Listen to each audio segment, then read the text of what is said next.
Assalamualaikum sahabat, jumpa kembali dengan mamanya Rindianda. Apa kabar kalian hari ini? Semoga dalam keadaan sehat-sehat saja ya. Di kesempatan ini saya akan membahas sedikit tentang anggrek saya yang sedang berbunga, yang bernama anggrek Spathoglottis plicata Bloom. Coba sahabat lihat.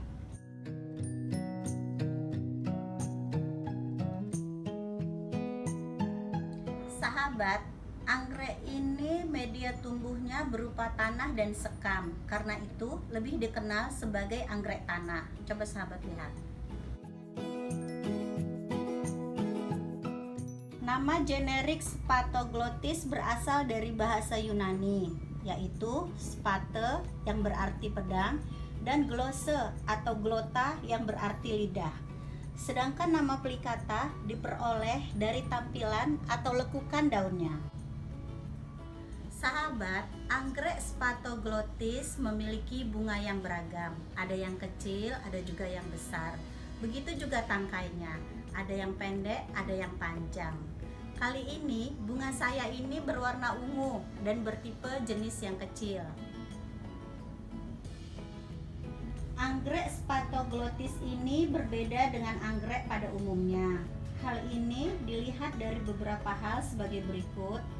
Pertama, akar Spathoglottis tumbuh di sekitar buku batang berturut-turut sepanjang batang, dimulai dari bagian bawah. Kedua, batangnya merupakan bagian tanaman yang berfungsi sebagai tempat bertumpu bagian-bagian lain, seperti bunga, daun, dan akar.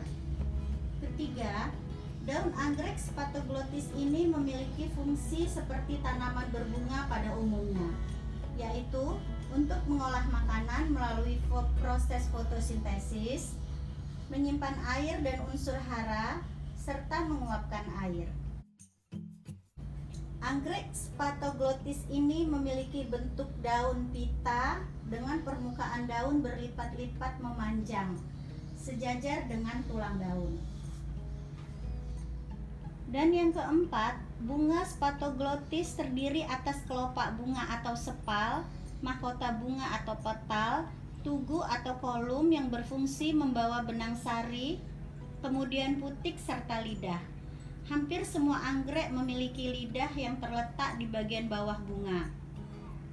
Pada waktu masih kuncup, lidah ini terletak di atas. Pada waktu mulai mekar, tangkai bunga berputar. Dan setelah mekar penuh, maka bunga berubah 180 derajat. Anggrek ini dapat tumbuh subur baik di dataran tinggi maupun di dataran rendah. Biasanya ditanam orang secara berkelompok di pinggir tanaman atau sebagai pelindung di sekeliling tanaman perdu seperti lavender dan mawar.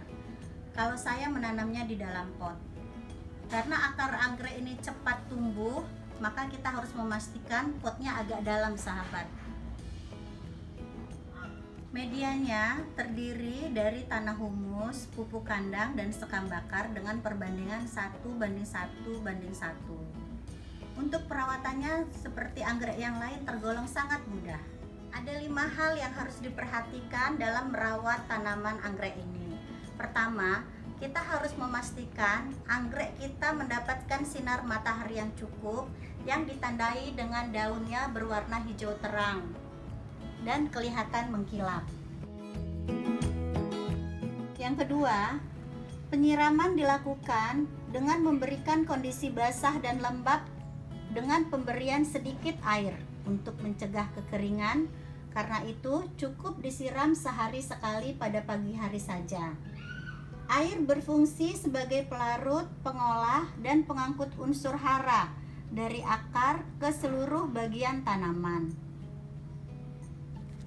Yang ketiga, lakukan pemangkasan daun yang telah berwarna coklat seperti ini sahabat. Ini kita pangkas saja dengan menggunakan gunting yang tajam dan tangkai yang sudah mengering.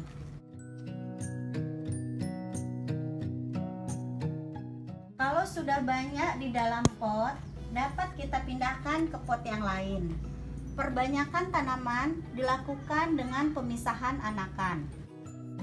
Yang keempat, pemberian pupuk perlu dilakukan Agar anggrek ini terus berbunga, saya selalu menyiram dengan air cucian beras dan dapat kita beri pupuk organik cair seminggu sekali. Dan yang kelima, yang merupakan terakhir sahabat, adalah pemberian insektisida dan fungisida untuk memberantas hama dan penyakit. Saya selalu membuatnya yang alami, jadi kita gunakan yang alami saja sahabat. Demikianlah sedikit ulasan tentang anggrek Spathoglottis plicata Bloom yang baru berbunga ini. Terima kasih atas perhatiannya, mohon maaf atas segala kekurangan. Jangan lupa like dan subscribe Mamanya Rindianda. Wassalamualaikum warahmatullahi wabarakatuh.